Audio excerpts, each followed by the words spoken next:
Hello everyone, good morning. मैं दीपक कुमार रवि और हम अपने YouTube channel DK Ravi classes में आपका हार्दिक स्वागत करते हैं। आज 6 जनवरी है और 6 जनवरी 2024 का करेंट अफेयर लेकर आए हैं। चलिए आइए शुरुआत करते हैं। जो भी आपको ये स्क्रीन पर दिख रहा है इसका पीडीएफ आपको डिस्क्रिप्शन बॉक्स में मिल जाएगा और वहाँ से आप लिंक को क्लिक करके टेलीग्राम ग्रुप ज्वाइन कर लीजिएगा, वहाँ से डाउनलोड कर लीजिएगा। प्रत्येक दिन का पीडीएफ हम ग्रुप में प्रोवाइड कर देते हैं, आप लोग भी वहाँ से डाउनलोड कर सकते हैं। और हम इस सेशन के दौरान 1-2 प्रश्न पूछेंगे, इसका जो भी सही जवाब देंगे हम उनको अगले सेशन में डिस्प्ले भी करेंगे कि किनका सब सही जवाब था। और जैसे 5 जनवरी 2024 यानी कल का जो जवाब दिए हैं उसको हमने मेंशन भी कर दिया है और आपको आज दिखाएंगे। चलिए शुरुआत करते हैं आज की। हाल ही में डीआरडीओ ने कब अपना स्थापना 66वां दिवस मनाया है? देखिए 66वां दिवस कहने के मतलब कि डीआरडीओ की स्थापना हुए 66 वर्ष हो चुका है। वो हाल ही में कब हुआ है? ये आपको 1 जनवरी को हुआ है। देखिए अब अगर आप चाहे तो इसकी स्थापना निकाल सकते हैं। जैसे अभी 2024 है, 66 माइनस कर दीजिए तो कितना हो जाएगा? 1958। तो यानी कि इसकी स्थापना कब हुआ? 1958 में हुआ। कब हुआ? 1958। इसका हेड क्वार्टर कहाँ है?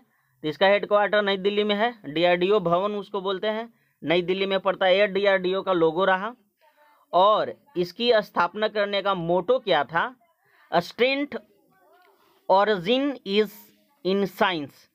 संस्कृत में इसको लिखा है, एक वहां जाइएगा तो देखिएगा सेंटेंस लिखा मिलेगा, बलस्य मूल विज्ञानम, मतलब विज्ञान ही बल का मूल अवस्था है। बलस्य मूल विज्ञानम। ओके, चलिए क्वेश्चन नंबर 2 आपके स्क्रीन पर है। हाल ही में किस राज्य के हट्टी समुदाय को अनुसूचित जनजाति का दर्जा मिला है? ये आपको मिला है हिमाचल प्रदेश के। किसको मिला है? हिमाचल प्रदेश में एक हट्टी जनजाति रहा करते थे। पहले इनको एसटी कैटेगरी में नहीं रखा गया था, लेकिन हाल ही के समय में इन्हें एसटी कैटेगरी में शामिल किया गया। ओके, नेक्स्ट क्वेश्चन देखिए। और भी इससे रिलेटेड फैक्ट देखिए हम सब कुछ यहाँ मेंशन कर देते हैं, आप चाहे तो जल्दी से इसको देख लीजिए। अनाथ है बच्चों के लिए योजना बनाने वाला पहला राज्य हिमाचल प्रदेश बना। हिमाचल प्रदेश सरकार के प्राकृतिक खेती को बढ़ावा देने के लिए मोबाइल वैन कार्यक्रम शुरू किया। हिमाचल प्रदेश के मुख्यमंत्री ने दिव्यांग बच्चों को सशक्त बनाने के लिए योजना एक लाई जिसका नाम है सबल योजना। हिमाचल प्रदेश सरकार ने सफाई कर्मचारियों को आयुष्मान भारत योजना में शामिल कर लिया। बोला कि भाई जो सफाई कर्मचारी है वो परमानेंटली यहाँ रह जाएंगे आयुष्मान योजना के तहत। क्वेश्चन नंबर 3 देखिए, हाल ही में किसे एम.एस. स्वामीनाथन पुरस्कार से सम्मानित किया गया? ये किया गया है बी.आर. कंबोज को। किन्हें किया गया है? बी.आर. कंबोज को। और भी से सम्मानित किया गया है। G20 शिखर सम्मेलन में श्रीनिवास नायक ने ग्लोबल आइकन अवार्ड जीता। रॉयल सोसाइटी ऑफ केमिस्ट्री पुरस्कार किसने जीता है? सबिता लाडेज ने। अजंता एलोरा फिल्म फेस्टिवल में जावेद अख्तर को पद्म पानी लाइफ टाइम अचीवमेंट अवार्ड मिला है। नेक्स्ट क्वेश्चन 4, हाल ही में किस राज्य सरकार ने बाहरी लोगों द्वारा कृषि भूमि खरीदने पर प्रतिबंध लगा दिया है? ये आपका उत्तराखंड सरकार जो है से प्रतिबंध लगा दिया। कहने का मतलब क्या है कि जो भी लोग उत्तराखंड के हैं वही यहाँ की कृषि भूमि को खरीद सकता है। यहाँ पर लिखा हुआ स्पष्ट कृषि भूमि, ये नहीं लिखा हुआ है कि कोई भी भूमि, मतलब जो कृषि योग्य नहीं है उसको तो लोग खरीद सकता है, लेकिन जो कृषि योग्य है वो बाहरी के यानी उत्तराखंड के छोड़ के अगर कोई दूसरे राज्य का रहेगा तो वो नहीं खरीद सकता है। जैसे पहले धारा 370 जब जम्मू कश्मीर में अप्लाई था तो वहाँ होता था कि कोई भी बाहरी आदमी आके ज़मीन नहीं खरीद सकता। तो इस तरह करके यहाँ भी एक नियम लाया है। तो इसमें कृषि भूमि की बात किया है, न कि सभी भूमि के। नहीं तो फिर ये सवाल के घेरे में उत्तराखंड आ जाएगा कि भाई आप ऐसा क्यों कर रहे हैं, ये तो भारत का ही एक अंग है। और भी उत्तराखंड से रिलेटेड फैक्ट देखिए। संयुक्त अभ्यास सूर्य किरण का 17वां संस्करण जो कि पिथौरागढ़ उत्तराखंड में पड़ता है वहां आयोजित किया जा रहा है। 10 दिवसीय उत्तराखंड महोत्सव लखनऊ में शुरू हो गया था। उत्तराखंड के मुख्यमंत्री ने रोजगार प्रयास पोर्टल लॉन्च किया। उत्तराखंड में होने वाले 6ठे विश्व आपदा प्रबंधन सम्मेलन के ब्रांड एम्बेसडर अमिताभ बच्चन को बनाया गया। उत्तराखंड में हरेला पर्व 2023 शुरू हुआ। क्वेश्चन नंबर 5, हाल ही में किसे 2024 ब्रिक्स की अध्यक्षता संभाली है? किसने ब्रिक्स की अध्यक्षता संभाली है? ये आपको रूस संभाला। किसने संभाला है? रूस। और भी कुछ फैक्ट देखिए। भारत ने रूस से S-400 मिसाइल स्क्वाड खरीदे हैं। संयुक्त रूस ने परमाणु ऊर्जा वाली महाशक्तिशाली मिसाइल जिसका नाम है मिसाइल 7 बनाई। रूस 2024 में अपने रक्षा खर्च पर 70% बढ़ाएगा। रूस इस्लामिक बैंक की शुरुआत करेगी।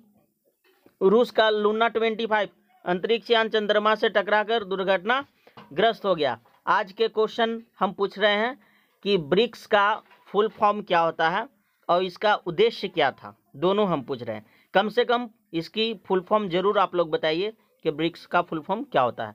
आज का पहला प्रश्न यही रहेगा। ओके, चलिए नेक्स्ट क्वेश्चन देखिए। क्वेश्चन नंबर 6, हाल ही में भारत और किस देश के बीच डेजर्ट साइक्लोन 2024 सैन्य अभ्यास का आयोजन किया जा रहा है? ये आपका UAE और भारत के बीच किया जा रहा है। और भी कुछ फैक्ट देखिए जो UAE से रिलेटेड है।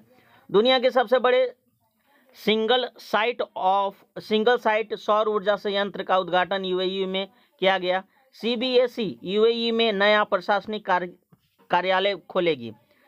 ब्यूटी वर्ल्ड मिडिल ईस्ट 2023 का मेजबानी दुबई करेगा। भारत ने UAE को अपना पहला कच्चा तेल भुगतान स्थानीय मुद्रा में तय किया है, यानी कि भारत का जो रुपया वही देगा, उसी में आपको वहां से UAE से कच्चा तेल मिल जाएगा। क्वेश्चन नंबर 7, हाल ही में भारत और किस देश ने अपने परमाणु प्रतिष्ठानों की सूची का आदान प्रदान किया? ये आपको पाकिस्तान है। और पाकिस्तान ने और भारत के साथ परमाणु जो प्रतिष्ठानों की सूची है उसको एक दूसरे को प्रोवाइड किया कि भारत वाला भी देगा और पाकिस्तान वाला भी देगा। चलो कम से कम अच्छी बात है। अब तो कम से कम धीरे धीरे पाकिस्तान समझ रहा है। खैर देखिए, और भी पाकिस्तान से रिलेटेड, पाकिस्तान के आधिकारिक तौर पर ब्रिक्स सदस्यता के लिए आवेदन किया है। लगता है पाकिस्तान अब झुकेगा। पहले तो था कि झुकेगा नहीं, लेकिन अब तो झुक ही रहा है। वैसे भी इसको अकड़ रहने से कोई फायदा नहीं है। भारत के पाकिस्तान के स्टार्टअप सी गार्ड शीर्ष जलवायु नवाचार प्रतियोगिता जीती है। काजी फेज ईशा पाकिस्तान के 29वें मुख्य न्यायाधीश बने। पाकिस्तान ने विदेशी निवेशकों को आकर्षित करने के लिए नई वीजा नीति का अनावरण किया। पाकिस्तान करतारपुर कॉरिडोर में थीम पार्क विकसित करेगा। नेक्स्ट क्वेश्चन 7 हो गया। 8, हाल ही में कहा कि उपराज्यपाल ने संवाद @राजनिवास लॉन्च किया। संवाद राजनिवास लॉन्च किया। ये आपको नई दिल्ली में हुआ है। और भी नई दिल्ली से रिलेटेड चीज देखिए। नई दिल्ली सरकार ने जय भीम मुख्यमंत्री प्रतिभा विकास योजना शुरू किया है। नई दिल्ली सरकार ने कौन सा योजना? जय भीम मुख्यमंत्री प्रतिभा विकास योजना। ये जो जय भीम मुख्यमंत्री प्रतिभा विकास योजना है, ये डॉक्टर भीमराव अंबेडकर जी के नाम पर इन्होंने लॉन्च किया है। ये और विश्व की सबसे ऊंची नटराज प्रतिमा दिल्ली में स्थापित की गई। नई दिल्ली में राजघाट पर महात्मा गांधी की प्रतिमा का अनावरण राष्ट्रपति द्रौपदी मुर्मू ने किया। केंद्रीय मंत्री नितिन गडकरी ने भारत में नई दिल्ली में दुनिया की पहली 100% इथेनॉल वाली कार लॉन्च किया है। दिल्ली सरकार ने कक्षाओं में मोबाइल फोन के इस्तेमाल पर प्रतिबंध लगा दिया। जैसे जो भी बच्चे पढ़ने जाएंगे वहाँ मोबाइल फ़ोन का इस्तेमाल ड्यूरिंग क्लास नहीं करेंगे, मतलब लेकर ही नहीं जाएंगे। और जगह तो लोग लेकर चला भी जाता है, लेकिन इन्होंने पूरी तरह से प्रतिबंध लगा दिया। नेक्स्ट क्वेश्चन 9, हाल ही में भारत के पहले पूर्ण गर्ल्स सैनिक स्कूल का उद्घाटन कहां पर किया गया है? ये आपको उत्तर प्रदेश में किया गया। कहां किया गया है? उत्तर प्रदेश में। उत्तर प्रदेश की पुलिस ने अपना व्हाट्सएप चैनल शुरू किया। उत्तर प्रदेश सरकार ने 57 साइबर अपराध पुलिस स्टेशन खोलने की मंजूरी दी। उत्तर प्रदेश सरकार ने भारत के पहले दूरसंचार उत्कृष्टता केंद्र की घोषणा की। उत्तर प्रदेश के CSJM विश्वविद्यालय ने NAAC द्वारा A++ ग्रेडिंग हासिल किया है। आज के प्रश्न नंबर दूसरा, सेकंड, CSJM का फुल फॉर्म क्या होता है और ये किस क्षेत्र में जाने जाते हैं? ये हम पिछले सेशन में बताए हैं, इसलिए पूछे हैं। नेक्स्ट क्वेश्चन नंबर 10, हाल ही में किसने पावर ग्रिड के CMD के रूप में कार्यभार संभाला है? ये आपको RK त्यागी जी संभाले हैं और भी कुछ नियुक्तियां हुआ जो सुनिए। महाराष्ट्र पुलिस का नया DGP रसीम शुक्ला को नियुक्त किया गया। NHSRCL के निर्देशक प्रमोद शर्मा बने। वायुसेना मुख्यालय नई दिल्ली में महानिदेशक मकरंद रनाडे। भारतीय कुश्ती महासंघ के अध्यक्ष संजय सिंह। सलाम बॉम्बे फाउंडेशन के लिए स्वास्थ्य राजदूत अमृता रायचंद्र। महानदी कोलफील्ड लिमिटेड के CMD उदय A कावोल। 11 नंबर क्वेश्चन, हाल ही में नेशनल स्ट्रीट फूड फेस्टिवल 2023 कहाँ संपन्न हुआ? देखिए, ये नेशनल स्ट्रीट फूड फेस्टिवल वही होता है क्या, पहले इस बात को समझिए। जैसे कुछ लोग जो होते हैं ना, से बहुत खाने के शौकीन होते हैं, मतलब हम कह सकते हैं कि वो भोजन प्रधान व्यक्ति, तो उन लोग को एक अच्छी भोजन चाहिए। ऐसा नहीं कि पूरा ठास भोजनम, ऐ वाला नहीं, स्वादिष्ट भोजन चाहिए। तो यहाँ जो ये दरअसल नई दिल्ली में फेस्टिवल मनाया गया, तो यहाँ पर जैसे जितने भी अच्छे क्वालिटी के फूड बनाने वाले हैं उन लोग को प्रतियोगिता किया जाता है कि कौन अच्छा बना सकता है, और भी वहाँ खाने के भी प्रतियोगिता होता है कि भाई कौन ज़्यादा खा सकता है। तो ये जो ऐसे नेशनल स्ट्रीट फूड फेस्टिवल कहलाता है, ये जो ऐसे नई दिल्ली में हाल ही में संपन्न हुआ है। ओके, ये रहा लोगों। देखिए नेक्स्ट क्वेश्चन नंबर 12, हाल ही में किस राज्य सरकार ने एक नई ई-गवर्नेंस पहल K-स्मार्ट को लॉन्च किया? K-स्मार्ट को लॉन्च किया, ये आपको केरल है। कौन है? केरल राज्य सरकार ने।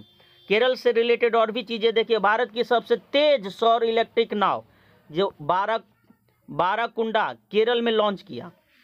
केंद्रीय मंत्री नितिन गडकरी ने केरल के लग्जरी जहाज जिसका नाम है क्लासिक इंपीरियल, क्या नाम है? क्लासिक इंपीरियर का शुभारंभ किया। केरल में पारूमाला पेरूनल उत्सव मनाया गया। केरल धार्मिक पर्यटनों को बढ़ावा देने के लिए बहुभाषी माइक्रोसॉफ्ट लॉन्च करेगा। वो इसलिए ये बहुभाषी लॉन्च कर रहा है कि केरल में हिंदी बहुत कम लोग बोलते हैं, इंग्लिश और वहाँ के जो लोकल लैंग्वेज है वो बोलते हैं।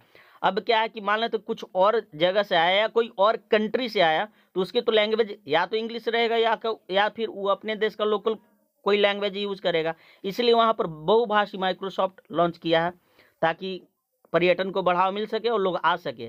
प्रतिष्ठित केरल ज्योति पुरस्कार के लिए T पद्मनाभम को चुना गया।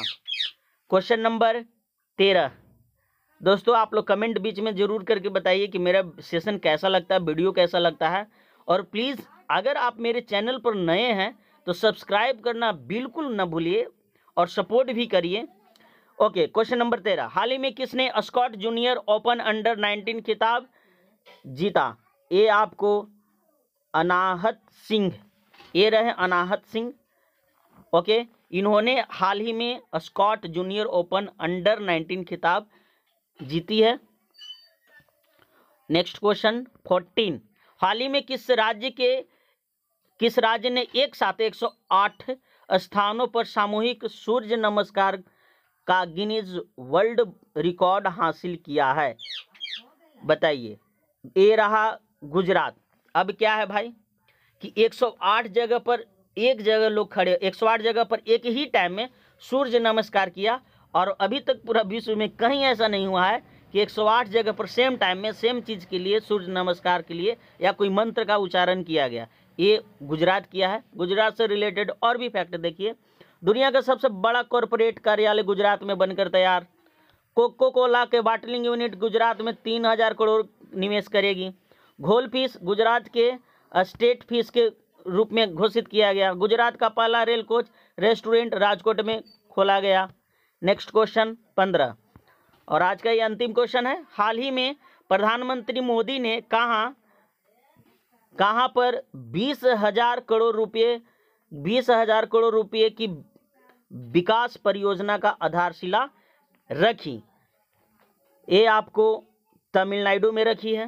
तमिलनाडु से और भी कुछ फैक्ट देखिए। भारत का पहला तिलपिया पार्वो वायरस तमिलनाडु की रिपोर्ट में आया। स्ट्रीट चाइल्ड क्रिकेट विश्व कप चेन्नई में आयोजित किया जाएगा, ये तमिलनाडु में पड़ता है। तमिलनाडु के सलेम सागो को जीआई टैग मिला।